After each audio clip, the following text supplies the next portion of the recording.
भेजत भैया करेले शिकार गा। तीजा के तिहार बहिनी भाई के दुलौरियो, तीजा के तिहार बहिनी भाई के दुलौरियो। डाक मात भेजा थस बहिनी करूँ शिकारो, डाक मात भेजा थस बहिनी करूँ शिकारो।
डाकुमा में भेजत भैया करेले शिकार गा।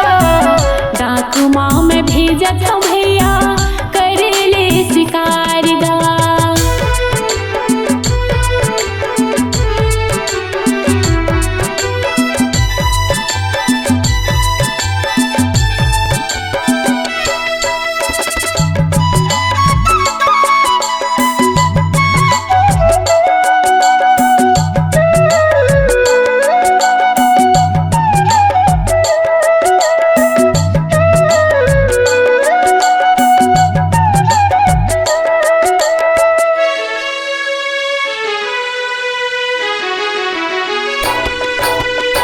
धन हो अधीनी बहिनी हावा तोर सहारा हो, विपत्ति मसाथ देहूँ कहा था बहिनी।